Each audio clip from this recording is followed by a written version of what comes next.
Hello, thank you for watching my video. Today I'm going to be going over how I made these teacup pin cushions. This is a really quick and easy project that people from all skill levels can make, and from start to finish it only takes about 30 minutes. So let's get into it. The first thing you'll need for this project is a teacup and a matching saucer, or at least a saucer that fits. I chose these beautiful teacups that I got secondhand and have just been lying around for a while. As you can see, the teacup has a pretty wide mouth, which is good to fit the cushion into. And the saucer is curved up at the edges, which makes it great for holding things. Here I am just going to glue the cup to the saucer so it stays in place. E6000 is my preferred choice in glue because it's flexible, clear, relatively quick drying, and it stays really well, especially on ceramics. And once I have that glued down, I would set it aside to dry. The next thing you'll need is the fabric. I chose a stretch crushed velvet that I got on sale, and I am just going to go ahead and mark a circle a little larger than the mouth of the cup. If you're using a stretch fabric, this should work fine as a pattern, but if you're using something less stretchy, I would consider looking up a spherical sewing pattern, usually in 4 parts, just so you can get the right shape. After that is marked out, I'm just going to take both pieces and cut them out, and you'll see it is just 2 circles cut out of the same fabric, folded over.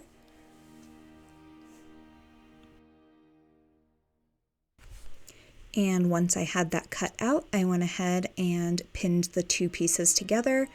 I used pins because this fabric I chose is particularly slippery, and I probably wouldn't be able to hold the pieces together while I do the hand sewing.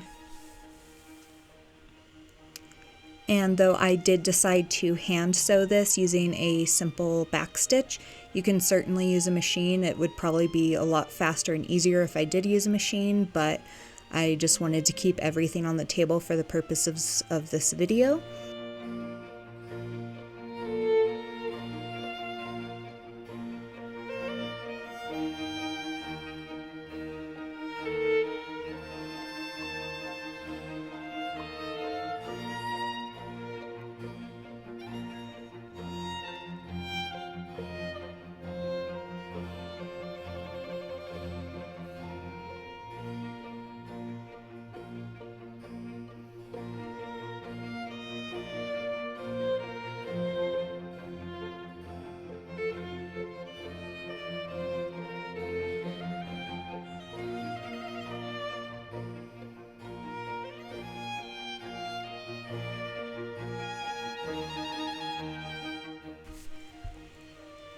Alright, and once I had that very securely knotted off at the end, leaving about a 1-inch gap, though you can leave this bigger, smaller, whatever is best for you, as long as you can fit your fingers into it, because as you see now, we are going to flip it inside out. So the pretty part of the fabric is on the outside, and the stitches are all hidden on the inside.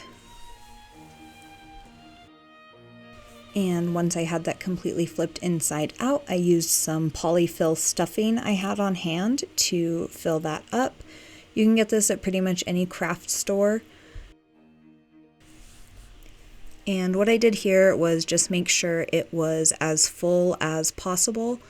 I really wanted to make sure, especially since it's stretch fabric, that it is being filled to the maximum capacity. And once I got it full as I wanted to, I tested it by putting it into the teacup, as you can see, and deciding that that fit pretty well, I moved on to closing up that gap I left. What I did here was I just stitched in between the 2 layers, kind of trying to fit them together so it matches in with the rest of the seams. You can do this, or you can just do a whip stitch or running stitch on top, because as you'll see, the stitches will actually be covered by the teacup, so they won't be visible anyway.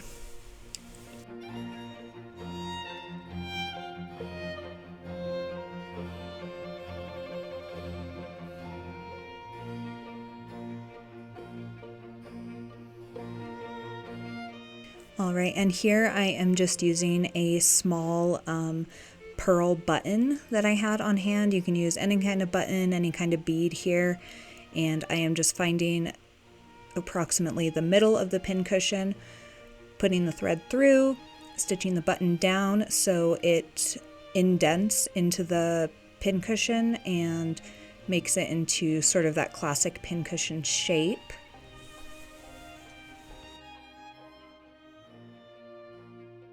Once I have that done, I am just going to snip the thread and once again check how it fits inside the cup. Looks pretty good to me, so I'm going to move on to assembling it. So with the teacup that we have already attached to the saucer, I'm just going to go inside with the E6000 again and put it right below where I want the pincushion to start. And then I'm going to very gently place the pincushion in there, just pushing down on the sides very carefully so I don't get glue on the pincushion or on the side of the cup that's visible, but so I make sure that the pincushion is securely in there and being glued in place. And as you can see here, like I said, the stitches are completely covered by the cup. And that is just about it. I hope you guys enjoyed this video. If you have any questions, please leave a comment below.